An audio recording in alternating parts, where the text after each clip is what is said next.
राज्यों में कोरोना का कहर जारी है। महाराष्ट्र में एक बार फिर से कोरोना के केस 50,000 से ज्यादा दर्ज किए गए। गुरुवार को राज्य में कोरोना से 376 लोगों की मौत हो गई, जबकि 56,286 नए मामले सामने आए। राज्य में एक्टिव केस बेतहाशा बढ़े हैं और अब इनकी तादाद बढ़कर 5,21,317 हो गई है। दिल्ली में भी कोरोना ने फिर से ऊंची छलांग लगाई है। दिल्ली में गुरुवार को 7,400 से ज्यादा नए केस दर्ज किए गए। दिल्ली में 24 मौतें हो गई। पॉजिटिविटी रेट लगातार बढ़ रहा है और अब ये 8% को पार कर गया। दिल्ली में एक दिन में 19 नवंबर के बाद सबसे ज्यादा केस दर्ज किए गए। दिल्ली में चौंकाने वाले मामले में गंगाराम अस्पताल में 37 डॉक्टर कोरोना से संक्रमित हो गए हैं। इनमें से 32 को हल्के लक्षण हैं, जबकि 5 को अस्पताल में दाखिल कराना पड़ा है। सभी 37 डॉक्टर्स को वैक्सीन लग चुकी थी। कर्नाटक में भी केस लगातार बढ़ रहे हैं। यहाँ 6500 से ज्यादा नए केस दर्ज किए गए हैं। सिर्फ बेंगलुरु में इनकी तादाद 4400 से ज्यादा रही। गुजरात में भी कोरोना के 4000 से ज्यादा नए केस दर्ज किए गए। अहमदाबाद सबसे ज्यादा प्रभावित है, जहां 951 नए केस दर्ज किए गए हैं। सूरत, राजकोट, वडोदरा, जामनगर जैसे शहरों में भी केस लगातार बढ़ रहे हैं।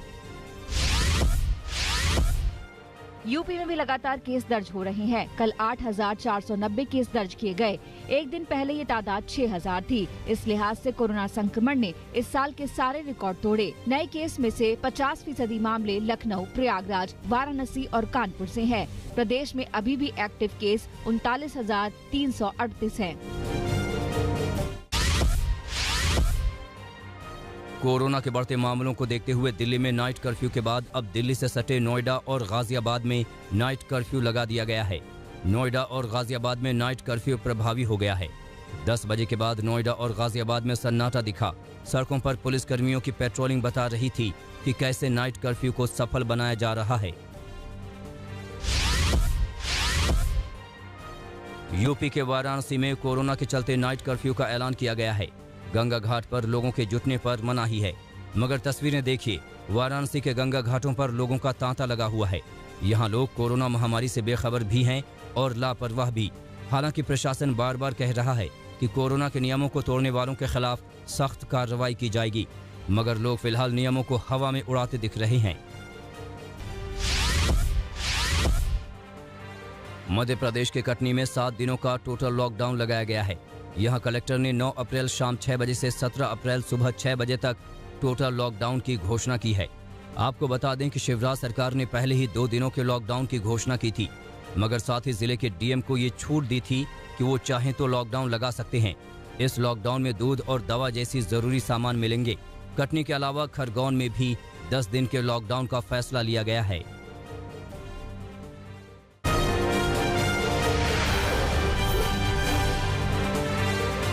कोरोना पर मुख्यमंत्रियों के साथ समीक्षा बैठक में प्रधानमंत्री मोदी ने छोटे कंटेनमेंट जोन बनाने पर जोर दिया। उन्होंने एक बार फिर पुराने फॉर्मूले T3 यानी ट्रेसिंग, टेस्टिंग और ट्रीटमेंट पर भरोसा जताया। उन्होंने कहा कि तेजी से बढ़ते कोरोना वायरस संक्रमण को रोकने के लिए युद्ध स्तर पर काम करने की जरूरत है। हम जितना ज्यादा टेस्टिंग करेंगे तो एसिम्प्टोमेटिक जो पेशेंट होगा वो भी ध्यान में आ जाएगा, तो परिवार में होम क्वारंटाइन वगैरह ढंग से कर लेगा।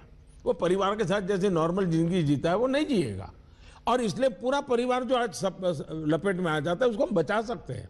और इसलिए हम अभी चर्चा जितनी वैक्सीन की करते हैं उससे ज्यादा चर्चा हमें टेस्टिंग की करने की जरूरत है। प्रधानमंत्री ने नाइट कर्फ्यू का समर्थन किया, लेकिन संपूर्ण लॉकडाउन से इनकार किया। पीएम ने कहा कि नाइट कर्फ्यू को कोरोना कर्फ्यू कहना चाहिए। लोग ये इंटेलेक्चुअल डिबेट करते हैं कि क्या कोरोना रात को ही आता है। हकीकत में दुनिया ने भी ये रात्रि कर्फ्यू के प्रयोग को स्वीकार किया है, क्योंकि हर व्यक्ति को कर्फ्यू समय होता है तो याद आता है कि हाँ मैं कोरोना काल में जी रहा हूं, और बाकी जीवन व्यवस्थाओं को कम से कम प्रभाव होता है।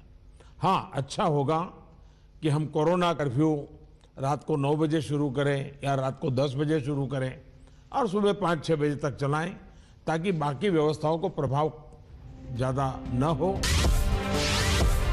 पीएम ने 11 अप्रैल को ज्योतिबा फूले की जयंती से लेकर 14 अप्रैल को बाबा साहेब अम्बेडकर की जयंती तक देश भर में टीका उत्सव मनाने का सुझाव दिया।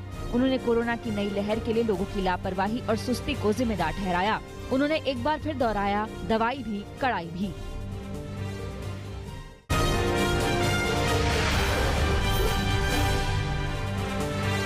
नक्सलियों ने सीआरपीएफ जवान राकेश्वर सिंह को छोड़ दिया है। ये तस्वीरें तभी की हैं। देखिए कैसे नक्सली राकेश्वर की रस्सियां खोल रहे हैं। राकेश्वर सिंह की रिहाई से उनके परिवार में खुशी का माहौल है। परिवार वालों ने मिठाई बांटकर ये खुशी मनाई। परिवार वालों ने राज्य सरकार और केंद्र सरकार को धन्यवाद दिया है। वहीं गृह मंत्री अमित शाह ने राकेश्वर सिंह से फोन पर बात की और हालचाल जाना। पश्चिम बंगाल के समर में कल का दिन अहम है, क्योंकि कल 5 जिलों की 44 सीटों पर मतदान होने हैं। खास बात यह है कि इस चरण में कई दिग्गजों की किस्मत दांव पर लगी है। कोलकाता की बेहाला पश्चिम सीट पर ममता बनर्जी के शिक्षा मंत्री पार्थ चैटर्जी चुनाव लड़ रहे हैं, तो उनके सामने बांग्ला अभिनेत्री श्रावंती चटर्जी हैं। बेहाला पूर्व सीट पर अभिनेत्री पायल सरकार किस्मत आजमाएंगी। इसके अलावा इसी चरण में केंद्रीय मंत्री बाबुल सुप्रियो की सीट टोलीगंज में भी मतदान होंगे। बाबुल सुप्रियो के सामने ममता सरकार के मंत्री अरूप बिस्वास मैदान में हैं। चौथे चरण के प्रचार के अंतिम दिन सभी दलों ने अपनी पूरी ताकत झोंक दी। टीएमसी की ओर से ममता बनर्जी ने ताबड़तोड़ रैलियां की, तो बीजेपी की ओर से जेपी नड्डा ने मोर्चा संभालते हुए कई रोड शो किए। यूपी के सीएम योगी आदित्यनाथ ने भी ममता के खिलाफ हुंकार भरी। ममता बनर्जी ने बीजेपी पर निशाना साधते हुए कहा कि ये बंगाल है, यहाँ का रसगुल्ला बंगाली खाएगा, गुजरात का ढोकला गुजरात वालों के लिए है। तो बीजेपी की ओर से पलटवार में कहा गया कि ममता बनर्जी को हार का डर सता रहा है, इसलिए वो ऐसी बयानबाजियां कर रही हैं।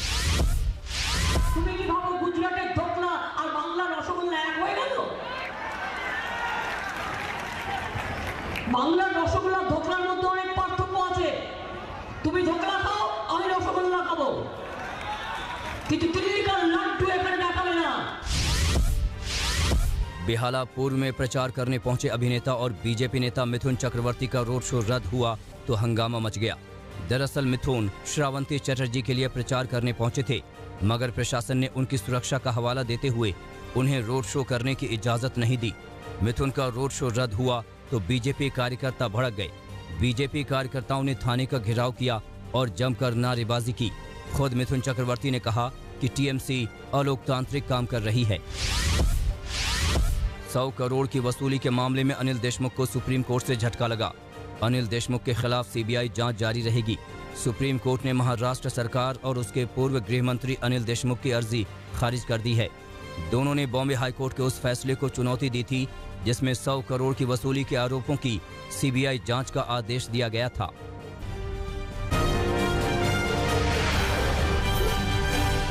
दिल्ली में बेखौफ बदमाशों का आतंक खत्म होने का नाम नहीं ले रहा। ताज़ा मामला दिल्ली के मंडावली इलाके का है। जानकारी के मुताबिक आपसी रंजिश में यहां स्कूटी पर सवार 2 लोगों ने एक शख्स को जान से मारने की कोशिश की। आरोपियों ने युवक पर 4 से 5 राउंड गोलियां चलाईं। आरोपियों से बचने के लिए युवक करीब 1 किलोमीटर तक जान बचाकर भागा, मगर आरोपियों ने युवक को गोली मार दी। अब युवक की हालत गंभीर है और उसे लाल बहादुर शास्त्री अस्पताल में भर्ती किया गया है। औरंगाबाद पुणे रोड पर एक एम्बुलेंस में आग लग गई और उसके बाद जोरदार धमाका हुआ, जिसने आसपास के लोगों में दहशत भर दी। जानकारी के मुताबिक ये आग 108 नंबर की एम्बुलेंस में लगी। आग लगते ही एम्बुलेंस का ड्राइवर जान बचाकर भागा। चंद मिनटों में ही आग ने पूरी एम्बुलेंस को चपेट में ले लिया। इसी दौरान एम्बुलेंस में धमाका हुआ। धमाका इतना जोरदार था कि एम्बुलेंस के परखच्चे उड़ गए। बाद में फायर ब्रिगेड के दस्ते ने एम्बुलेंस की आग पर काबू पाया, मगर जांच चल रही है कि एम्बुलेंस में धमाका कैसे हुआ। रायबरेली में पुलिस का असंवेदनशील चेहरा सामने आया है। मामला मिल एरिया थाना क्षेत्र के मलिक मऊ का है।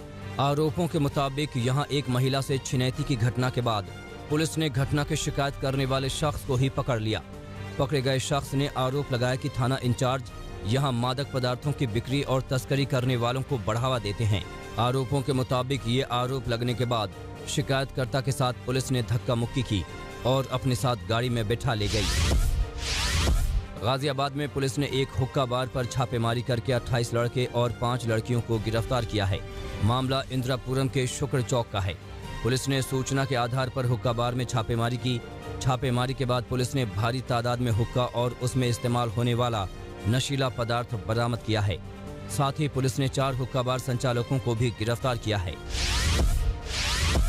पंजाब के मुक्तसर में पुलिस कस्टडी से भागे आरोपी को दोबारा गिरफ्तार कर लिया गया।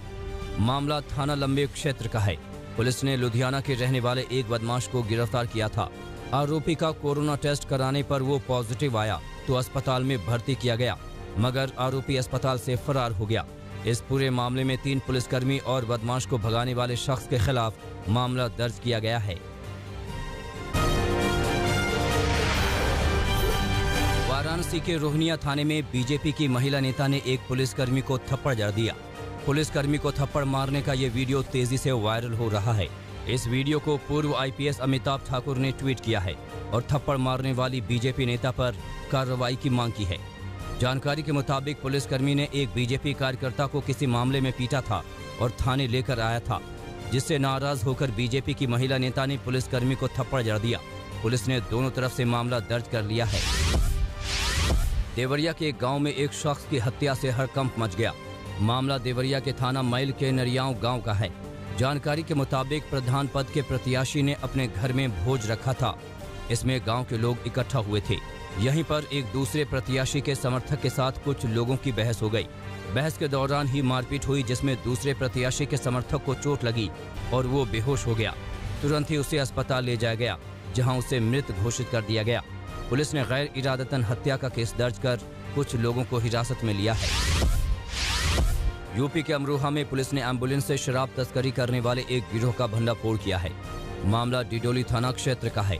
पुलिस ने सूचना के आधार पर एक एम्बुलेंस को रुकवाया तो मालूम चला कि शराब तस्कर एम्बुलेंस के जरिए शराब की तस्करी कर रहे हैं।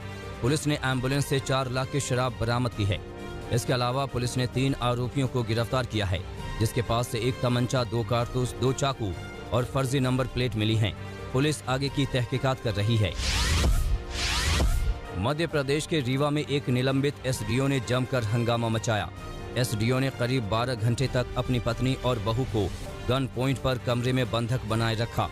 इस दौरान आरोपी ने करीब 10 राउंड फायरिंग भी की।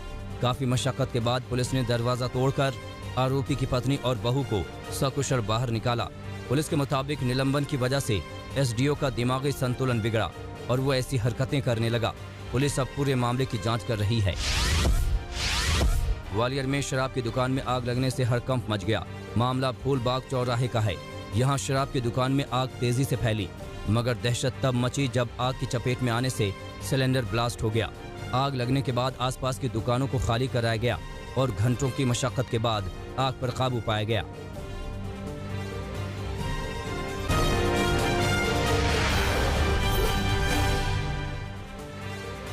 अमेरिकी नेवी ने साउथ चाइना सी में मलेशियाई एयरफोर्स के साथ जेट उतारने का वीडियो जारी किया। लंबे समय से चीन और मलेशिया में समुद्री बंटवारे को लेकर विवाद जारी है। साउथ चाइना सी पर चीन 90% हिस्सेदारी का दावा करता है। नॉर्थ कोरिया से तनाव के बीच साउथ कोरिया ने अमेरिका के साथ सैन्य समझौता किया। समझौते के मुताबिक 2025 तक 28,000 अमेरिकी सैनिकों को रखने के लिए साउथ कोरिया को $1 बिलियन देने होंगे।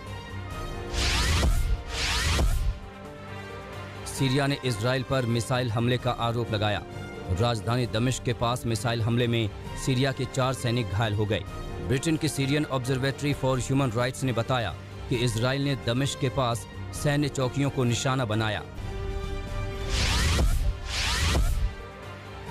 रूस के विपक्षी नेता अलेक्सी नावेल्नी के सहयोगियों को कोर्ट से राहत मिली है। मॉस्को सिटी कोर्ट ने नावेल्नी के भाई ओलेग और उनके दोस्त को रिहा करने का आदेश दिया। ब्रिटेन के हांगकांग में लोकतंत्र का समर्थन करने पर चीन नाराज हो गया। ब्रिटेन ने हांगकांग के न्यायिक व्यवस्था में चीनी दखल पर सवाल उठाया था। म्यांमार में सैन्य शासन के खिलाफ प्रदर्शनों का दौर नहीं थम रहा। दावेई शहर में आंदोलन में इंजीनियर्स, टीचर्स और शिक्षा विभाग के अधिकारी शामिल हुए। 1 मार्च के बाद सिर्फ दावेई में 8 प्रदर्शनकारियों की सेना निर्मम तरीके से हत्या कर चुकी है। अफगानिस्तान में पोलियो के 56 नए मामले आने के बाद हड़कंप मच गया। 2011 के बाद पोलियो का ये सबसे बड़ा आंकड़ा है। कोरोना महामारी के बीच लाखों बच्चों को पोलियो की खुराक देने का प्रयास जारी है। दुनिया में कोरोना से मौत का आंकड़ा 28,04,000 के पार हो गया। संक्रमितों की संख्या 13,38,00,000 से ज्यादा हो गई। 10,38,00,000 से ज्यादा लोग कोरोना से ठीक हुए हैं। नमस्कार, मैं हूं अंजना ओम कश्यप। हमें उम्मीद है ये वीडियो आपको पसंद आया होगा। लेटेस्ट खबरों के लिए यूं ही देखते रहिए आज तक और इस वीडियो के पसंद आने पर लाइक, शेयर एंड सब्सक्राइब करना ना भूलें।